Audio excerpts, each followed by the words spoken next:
Doctor Moumita নামটা শুনলে স্তব্ধ হয়ে যেতে হয়, নামটা শুনলে চুপ হয়ে যেতে হয়।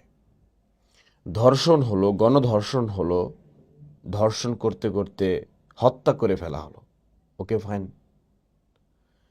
মানুষ আমাদের এই জীবনে রাগ হবে, অভিমান হবে, ক্ষোভ থাকবে, ধর্ষণ হবে। ধর্ষণ শব্দটা আছে বলে ধর্ষণকারী ধর্ষণ চালায়ে যাবে, বিচার হবে, ধর্ষকের ফাঁসি হবে, ধর্ষণ হবে। সেই ফ্যামিলিকে 10 লাখ টাকা দেওয়ার চিন্তা ভাবনা করা হবে। সব মেনে নিলাম, কিন্তু না, আরো ব্যাপার আছে, আরো ব্যাপার আছে, আরো ব্যাপার আছে।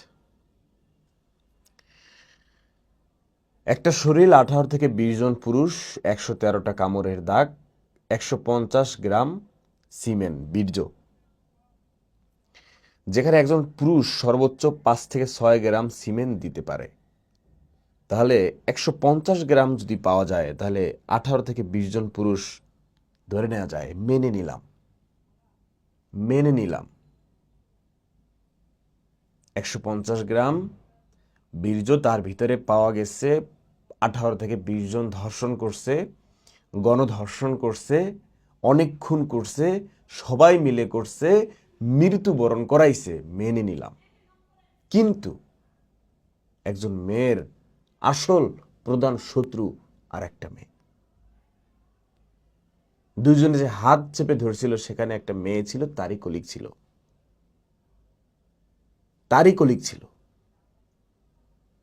তাহলে মেয়েরা মেয়েদের কাছেই নিরাপদ না, পুরুষের কাছে নিরাপদ কিভাবে থাকবে? How is possible? ডক্টর মৌমিতার বিচার তো আমরা চাই, অবশ্যই চাই, কঠোরভাবে চাই, সর্বোচ্চটা চাই। সর্বোচ্চটায় যদি কমতি থাকে, নতুন করে ধর্ষকের আইন করা হোক, সেটা আমরা চাই। কিন্তু একজন মেয়ে হয়ে আরেকজন মেয়ের হাত চেপে ধরে নাক মুখ থেকে রক্ত বের হয়, তবু তখনও ধর্ষণ করতেছিল। একজন মেয়ে কিভাবে তার হাত চেপে ধরে, কিভাবে তাকে ধর্ষণ করাইতে সাহায্য করে, হাত চেপে ধরে একজন মেয়ে।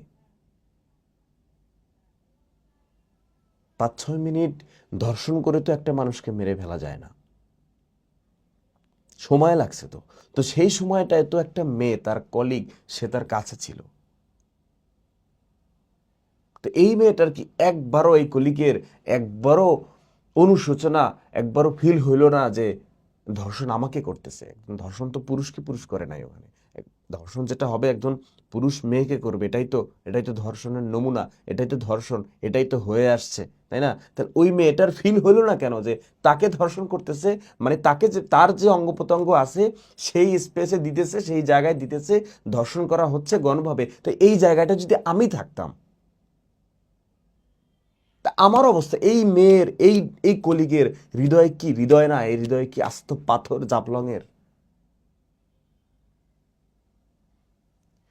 আপনি দেখবেন, মেয়েদের সাথে আমাদের কথা হয় না, মেয়েদের সাথে তো আমাদের কথা হয় না, তখন অন্য তার বান্ধবীর কথা শুনতে চাইবেন, দেখবেন বল বল বল বল বল বল করে বলতেছে তার বান্ধবীর কথা। সে তার বয়ফ্রেন্ডের সাথে কি করছে, জামাইয়ের সাথে কি করছে, অমুক, সব দেদারসে বলতেছে। মানে একজন মেয়ের কাছে একজন মেয়ে বন্ধু কলিগের নিরাপদ না। আপনি ভার্সিটিতে ওঠার পর, আপনি জব জায়গায় যাওয়ার পর, আপনি কাকে বিশ্বাস করবেন? কেউ আপনার না। আপনার রুমমেট বলেন, আপনার কলিগ বলেন, আপনার বস বলেন, আপনার ক্লাসমেট বলেন, আপনার অফিসমেট বলেন, আপনার ভ্রমণমেট বলেন, কাকে বিশ্বাস করবেন? যেখানে তার কলিগ তার হাত চেপে ধরছে, তারপর সবাই মিলে গণধর্ষণ করছে। কাকে বিশ্বাস করবেন এই পৃথিবীতে? আছে বিশ্বাস করার মতো? আমরা বিচার চাই। আজকে নাকি সেই দেশের স্বাধীনতা উপহার। আমরা বিচার চাই, জাস্টিস ফর মৌমিতা। আমরা মৌমিতার বিচার চাই। একটা মানুষ হারিয়ে গেলে আর কি আছে? এইভাবে এইভাবে সবাই মিলে ধর্ষণ,